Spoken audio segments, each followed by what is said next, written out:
estamos de vueltas aquí en este programa matinal Iquique al Día por Iquique Televisión. Y como les dijimos, tenemos un interesante invitado que nos acompaña esta mañana. Se trata de don Freddy Casarello Sepúlveda. Freddy, bienvenido a Iquique Televisión.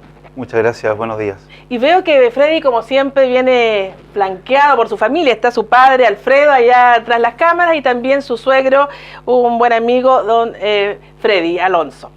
Un saludo para ellos también. ¿Qué ha significado? Bueno, tú vienes recuperando tu libertad después de casi 2 años. 820 días. 820 días. Sí. Ya pasó esa impresión tremenda del primer momento. Ya estuviste con tu familia y viene un poco el reposo, la calma, pensar un poco y empezar a rehacer la vida. ¿Qué significó para ti el apoyo a la familia durante todo este tiempo? Bueno, fue imprescindible. Porque son momentos muy difíciles en los cuales cuando uno en su vida ha luchado por estos valores de la justicia, de la libertad, nunca piensa llegar a vivir una situación tan injusta como la que me tocó enfrentar. Entonces, esa situación de privación, aunque uno la proyecta hasta no vivirla, hay momentos que debo reconocer que pude flaquear. Quizás fueron cosas de segundo a lo mejor, incluso para haber tomado una decisión completamente equivocada y la más fácil, que quizás era, y no habría estado a lo mejor aquí conversando con ustedes. Entonces el apoyo de la familia, el amor de mi esposa, mi cuñada, mis suegros, mis padres, amistades que siempre creyeron en mí desde el primer día, me permitieron darme las fuerzas necesarias para seguir vivo. Oye, y esto es estar inserto en un recinto penal donde hay personas que tienen condena por delitos que van de lo simple a algunos muy graves. ¿Cómo fue esta convivencia dentro del penal? Porque me imagino que así como, por ejemplo, en su época a los presos políticos se les percibió en una categoría distinta, quizás a ustedes por ser del mundo de la política, del mundo de la administración pública, y además que mantenían siempre su inocencia, ¿cómo fueron interpretados desde adentro? Fue un proceso muy extraño y te agradezco esa pregunta porque no me había referido a ello. El día 24 de marzo del 2011, la formalización estaba fijada a las 2:30 de la tarde. Y no obstante, nos enteramos después, con el correr de los días, por los otros internos en Alto Hospicio, antes que empezara la audiencia de formalización, es decir, a mediodía, en el recinto penal, Gendarmería le pidió a varios internos que desocuparan 2 celdas para recibir a 4 imputados. Y estamos hablando que todavía ni siquiera empezaba la audiencia de formalización. Bueno, pero también se puede entender que existía una posibilidad y por lo tanto ellos no podían verse sorprendidos de un momento a otro. Es posible, pero eso es un elemento ya que llama la atención porque solamente puede actuar la institución a partir de una resolución de tribunales. Sí. Entonces, de hecho, empezó la formalización, que duró más de 10 horas. Como a las 3 de la mañana se resolvió nuestra previsión preventiva. Entonces, cuando llegamos al día siguiente, ya todos los internos sabían que venían, nos denominaron los imputados VIP. Pero después, en la primera, bueno, yo no dormí nada esa noche, entre las 5:30 de la mañana a las 8:30 de la mañana, que sí o sí es la hora de desencierro en Alto Hospicio. Al bajar al patio, la primera impresión... ¿Cómo fue esa primera impresión? Porque fue enorme, fue terrible, o sea, fue una cosa que nunca me lo imaginé. Porque uno tiene la visión de la cárcel, de lo que generalmente se muestra en los reportajes, que son las peleas con cuchillas y un montón de situaciones, entonces el impacto era fuerte. No obstante, yo crecí 27 años de mi vida en una población, en la población San Miguel, en Santiago. Entonces habían vivencias que yo me sentía preparado para enfrentarlas. Así que tenía que transformarme por la supervivencia. Y ocurre que cuando bajamos, todos se forman y hacen la cuenta. Que es todo desde el 1 hasta el 100. Que la rutina diaria. Éramos 100 personas. Y luego de eso, algo que me impactó, de hecho escribí sobre ese tema, es que todos comienzan a caminar en la cancha que hay al medio, y ellos le denominan la wincha, que es caminar de un lado hacia otro. Claro, para un gasto de energía. Y para mí eso era impresionante, no lo había visto, y me giro, y veo un rincón, y había un grupo de personas, de internos, muchos de ellos han estado toda su vida presos, y que me llaman, estaban tomando mate. Y yo en el medio libre mateaba cada 15 días, 2 semanas, cada una semana, la vez, pero no era una rutina de todos los días. Y cuando los vi me acerqué a ellos y me acogieron muy bien. conversé con ellos, me contaron sus historias, me invitaron a la ronda del mate. Y desde ahí que ahora tomo mate casi todos los días. ¿Nunca te sentiste que tu integridad física estuviese en peligro o no saber resolver un problema que obviamente se produce cuando en los primeros días. En los primeros días pasó algo a lo cual le di cara, como se dice, a lo cual lo enfrenté y gracias a esa posición de que poder tuve, resolver. Y se solucionó rápidamente y también rápidamente fui respaldado por el resto de los internos. ¿Y tú mantuviste con los otros internos que estaban imputados por el mismo caso cierta cohesión, formaron grupo o cada cual se integró en forma independiente? Al principio estábamos en la misma mesa, pero después yo me cambié de mesa, pues no teníamos mucha relación, no teníamos mucha... Sí conversábamos obviamente de lo que era el caso, de qué pensábamos y todo, pero con el corazón apretado, o sea, estábamos sumamente complicados, había muy poca información. Porque imagínate, de un día para otro se corta todo. Claro. Te quedas sin trabajo, sin posibilidades de comunicarte con tu familia, sin posibilidades de nada. De hecho, en estos 2 años he visto que la tecnología ha avanzado, pero de manera increíble. Hasta mi hija sabe usar estos nuevos celulares y el WhatsApp no tenía idea, salvo por los diarios que existía, pero todavía no lo sé usar. O sea, son cosas que hay que ir adaptándose y conociendo. Sí, pues. Oye, pero tú además, tú de profesión eres administrador público, ¿verdad? Exactamente. Pues además trabajaste en la administración pública donde ocurrió todo este problema del llamado caso Mueble, pero tienes otra beta que has desarrollado siempre, que es la beta artística, eres poeta, eres cantor, y eso también lo desarrollaste tras las rejas. Exactamente. Lo primero fue que me costó mucho tocar la guitarra y cantar. Estaba como completamente apretado. Claro. Y de hecho en estos 2 años, a mi familia siempre en las visitas, yo sacaba la guitarra y les cantaba, como una forma de mantener nuestros vínculos y los lazos y darles apoyo a ellos también. Porque hay algo que es muy importante, cuando uno cae en esta situación, la familia también entra a la cárcel con uno. Claro. Y ese duelo lo viven permanentemente y a veces es algo que muchas veces conversamos. Resulta que uno toma rutinas en cárcel, en la cual el día es como más corto. Pero la familia, en su vida rutinaria y su vida de todos los días, el día es más largo. A uno en hospicio lo encierran a las 6:30 de la tarde y se acabó el día. En cambio, en el medio libre, el día continúa hasta las 11, 12 de la noche, 1 de la mañana. Entonces, la procesión es mucho más larga y es compleja. ¿Y sabes qué ocurrió? Que algunos internos, cuando me vieron tocar guitarra por primera vez, que la primera canción que canté fue Como la cigarra, de María Elena Walsh. Hermosa canción. Y es la única vez en cárcel que canté tan fuerte como lo hacían en la calle. Lo canté tan fuerte que se hizo un silencio en el patio y terminé de cantar y me aplaudieron bastante los internos. Yo no esperaba eso, no me di cuenta que estaba preso en esos instantes en que duró la canción. Fue muy emocionante. Y después varios internos me pidieron que les enseñara a tocar guitarra. ¿Y eso hiciste? En los 2 años hay 4 internos, que incluso hay 3 que todavía todavía están. Dejaste discípulos entonces, pero además tú escribiste poemas. Me puse a escribir... Pero mira, antes de pasar a los poemas, ¿qué te parece que, ya que hablamos de la guitarra, ahí te está acompañando tu fiel compañera, que nos interpretes un tema?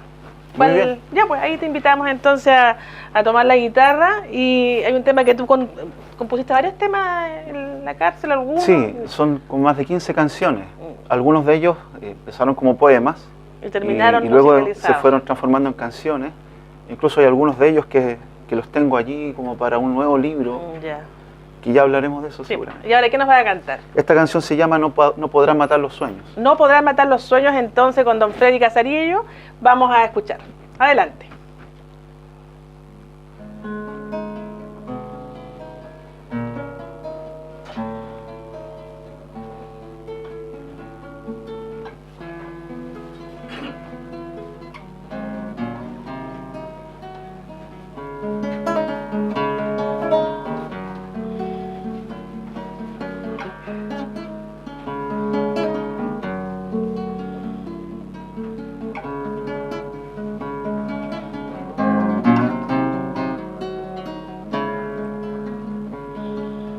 Canto que me cuestas tanto, cuando mi voz está enjaulada, cuando duele la esperanza, Cuando la música es de llanto, canto que busca salidas. Cuando se niega la justicia, cuando se instala la mentira, en voces de felonías.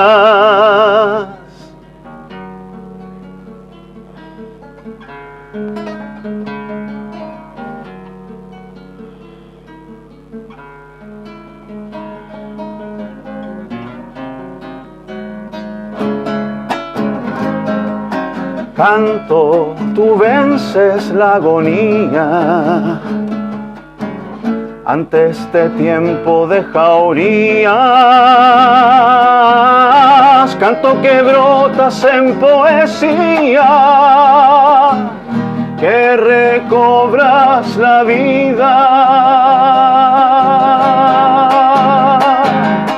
Canto que sanas mi quebranto de la libertad negada por un sistema cegado que encadena mis alas. Canto que revive en contratiempo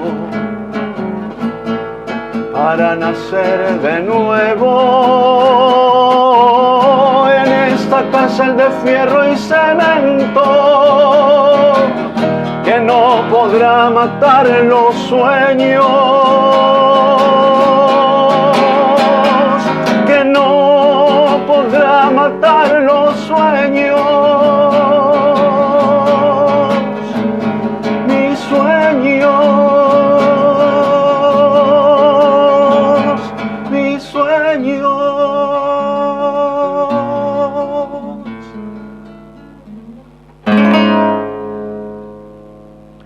Ahí está, hermoso tema. ¿Qué decir después de esa letra? Pues, canto que me cuesta tanto. Ahí está relatada toda tu experiencia, de manera puesta así en valor por el arte, por la música, por el canto, la poesía.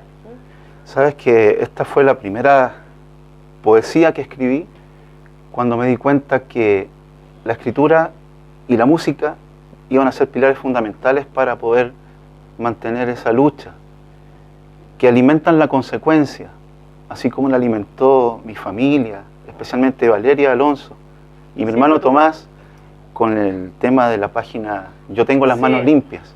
Sí, por ahí tenemos algunas fotos de la página. O el amor de mi esposa, inclaudicable, que nunca faltó una visita de los días domingos.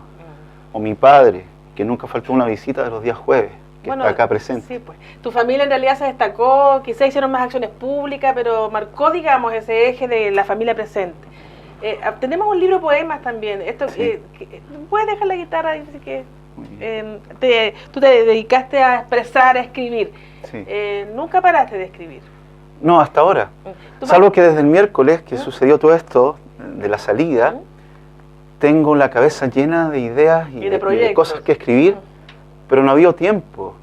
Sí, porque lo más importante hoy día es mi esposa, mi hijo, la familia. Bueno, tú lo dijiste al salir, ahora me toca estar con la familia, después pensar en otras cosas. Pero tú tienes planificado desde antes el lanzamiento de este, vamos a mostrar, no sé, este libro de poemas. Poemario encarcelado. Poemario encarcelado, ¿ahí se ve bien? Sueños de justicia y libertad. ¿Cuándo va a ser este lanzamiento? La verdad es que todo ha sido autogestión, ha sido bastante difícil construir lo que tienes en la mano. Por ahora sacamos 100 poemas. Está regulado el tema del derecho de autor también, pero estamos esperando una notificación que llega, que se demora algunos días, para ya poder sacar más impresiones, y además hay que hacer toda la tramitación que corresponde para venderlo legalmente. Bueno, ahí tú nos avisas para que podamos difundir, porque es interesante, yo creo, conocer ese testimonio. Por supuesto. Yo quería hacer un giro en la conversación, Freddy, porque acá hay un tema de fondo. Este juicio nace porque a partir de una investigación que partió por el Consejo Regional, se establece que hay ciertas, al menos, irregularidades y se empieza a hablar de defraudación de dineros. Entonces, acá hay como dos temas. Por un lado, las personas que fueron imputadas, que después la mayoría, casi todos, recobraban su libertad, excepto dos, pero por otro lado, hay un tema, hablemos de irregularidades, no podemos decir que sean delitos, pero al menos hay algo extraño, donde hubo muebles que no cumplían con las especificaciones técnicas, computadores que tampoco estaban a la altura tanto en Iquique como en Arica, porque si recuerdan nuestros televidentes, en esa época éramos una sola región. ¿Qué piensas tú de estas dos, digamos, líneas que tiene el caso? Bien, en la época del año 2007, cuando era jefe de división de análisis y control de gestión en el gobierno regional, teníamos bastante escasos recursos humanos y también recursos para poder estar presente en terreno, para poder fiscalizar o controlar, no solo estos proyectos, sino que todos los proyectos. Todos los proyectos. Había una cartera aproximadamente de 345 proyectos. Y además está el proceso de la nueva creación de la región de Arica y Parinacota, que a su vez también generaba la nueva Tarapacá, que se denominó. Claro. O sea, era una situación de vorágine. Estaba también el centenario de la matanza de la Santa María. Entonces había una efervescencia y una cantidad de situaciones bastante complejas de asumir en cuanto a gestión. Pero me enteré ya una vez privado de libertad, porque esa es una situación que siempre me gusta separar. ¿Qué conocía yo en el 2007, en el día a día, y qué conozco ahora? Claro. Entonces puedo hacer una especie de análisis un poco más completo en ese sentido. Por ejemplo, yo desconocía que en el año 2007 el proveedor, la empresa, mandó oficios diciendo que había tenido problemas con las especificaciones técnicas que estaban en el proyecto y que requería cambiarlos. O sea, el proveedor informó de esa situación. Pero esa información no me llegó como jefe de división, porque me llega y yo lo mando a reevaluación a la CERPLAC, Claro. Eso va al Consejo Regional, el Consejo Regional toma conocimiento que si son elementos de fuerza mayor, por ejemplo, que no estaba disponible en el mercado chileno, el espesor del tubo de 1.5 milímetros, sino que había disponible 1.2 milímetros. Claro. Ahí en esa investigación preliminar que hace el Consejo Regional, por ejemplo, llama la atención en lo que ellos establecen, que también se otorgaba, cuando se postula una licitación, se va otorgando puntaje por distintas parámetros de evaluación. Claro, hay parámetros de evaluación y se va dividiendo. Y ahí se le dio un parámetro de evaluación muy importante a que la empresa fuera de la región, me imagino con el sentido también de favorecer a los proveedores locales. Pero resulta que era una inversión tan grande que era muy difícil que un proveedor local quizás pudiera enfrentar. De la época del gobierno del presidente Lagos, que no solo el gobierno del presidente Lagos, sino que también el Congreso, se emitieron directrices en las cuales a nivel nacional se pretendía que en los gobiernos regionales, en cada región, se privilegiaran las licitaciones a las empresas de la región. No solo en obras, sino también en equipamiento, por un tema de darle vida a las regiones, de darle movilidad en el tema de los recursos. Entonces era un tema que estaba considerado no solo en estos proyectos, como las bases siempre se generan a partir de bases preexistentes, Claro. Solamente se les cambia el nombre del proyecto, se les cambia el monto, el código, etcétera. Porque lo demás quiere decir que se trabaja en un formato. Copiar y pegar. Claro, pero con va a ser un formato que el que orienta, digamos, para que sea más o menos también ordenado el proceso. Exactamente. Pero ahora volvamos a mi pregunta inicial. ¿Tú crees que debe investigarse para resolver? Porque tampoco, o sea, no puede quedar esa sensación, se hace una acusación tan grande, de una defraudación tan millonaria y todo queda en la nada y la mayoría de las personas en libertad. ¿Crees tú, sin entrar en detalles obviamente, pero crees tú que esto debiera aclararse ante la opinión pública, que tengamos absoluta certeza de qué es lo que sucedió? ¿Hay culpables, no hay culpables? ¿Y en qué medida y en qué grado? Yo creo que en ese sentido el Tribunal de Juicio Oral hizo un trabajo exhaustivo, acucioso. Tanto así que la jueza redactora se va a tomar bastante tiempo para la redacción, porque es un tema muy, muy meticuloso, que lamentablemente fue insumado con información sesgada por parte del Ministerio Público, ¿no? Quizás sin estándar de comparación, sin toda la información que se requiere para resolver una situación como esta. Eso tiene quizás otras variables que no sé si el tiempo lo podrá esclarecer, pero sin duda que aquí faltó mucha información. Elementos concretos como por ejemplo que hasta la fecha el mobiliario en los colegios se utiliza. No en el caso de Arica, por ejemplo, que el intendente ya lo rechazó y el core de la nueva Arica Parinacota tuvo que hacer otorgar otros recursos para comprar mobiliario. Claro, pero ese nuevo proyecto fue bastante reducido y son muebles como de plástico, como chinos. Ya. Sí, es increíble. O sea, tampoco... Cuando uno los aprecia dice, pero si esto es mucho menos calidad que la que se entregó. Y algo muy importante que te agradezco que lo hayas tocado. El ex intendente Rocaful, sin tener ninguna competencia ni autoridad, porque eran recursos de la región de Tarapacá, negó e instruyó que nadie recibiera muebles. Claro. Entonces muchos muebles quedaron acopiados en otros colegios que tenían que redistribuirse y eso no pudo ocurrir. Bueno, un interesante tema que en otra entrevista también podríamos ir claro. A mí me interesa ahora terminar un poco más en lo tuyo, nos quedan pocos minutos. Muy bien. ¿Qué viene para Freddy Alonso y su familia de ahora en adelante? Porque trabajo, desafíos, proyectos, ¿qué hay? Freddy Casarello. Mi Freddy suegro Freddy Casarello, Alonso. Freddy Alonso, lo tengo internalizado con tantos correos que recibo de él. Es que cuando hablamos de consecuencias, obviamente tenemos que hablar de mi suegro, así como de mi padre y de toda la familia. Qué bien. Al mismo tiempo, quizás un pequeño paréntesis, sé que queda poco Sí. tiempo, a Luis Flores Cabeza, el director de este medio de comunicación, por la equidad en cuanto al manejo de la información, por no quedarse con la información formal oficial, como ocurría con un medio escrito en esta ciudad, que solamente copiaba y pegaba lo que le decía el Ministerio Público. Y en ese sentido los felicito a todo el personal que trabaja acá, no solamente a Luis, y los agradecimientos por esa cobertura. Muy bien, pues ahí Luis va a tomar conocimiento de esos saludos. A mí me queda renacer, es como una especie de resurrección en vida. Es extraño explicarlo así, pero en lo inmediato, mi familia, mis hijos, mi esposa, buscar trabajo, porque no tengo trabajo por hoy, por eso está mi libro, que hoy día se está vendiendo a la amistad de las personas cercanas hasta que ya tenga verde este libro, la pues. posibilidad de editar preventa, claro. Sí, preventa. También viene el 5 de julio, en el Galpón Pampino, que está ahí en Bolívar 245, vamos a hacer un evento que se llama El Reencuentro. Sí. Y ahí vamos a tocar todos los músicos que hemos tocado siempre en distintos pubs en Iquique, lo que es la trova y el canto con contenido, como le llamamos. Y hay mucha gente interesada en participar de esa actividad y vamos a estar tocando todo el repertorio del canto con contenido que le llamamos. ¿Cuándo me dices que es para el viernes 5 de julio viernes 5 de a las julio, 23 horas. 23 horas entonces ahí en Bolívar 245. 245.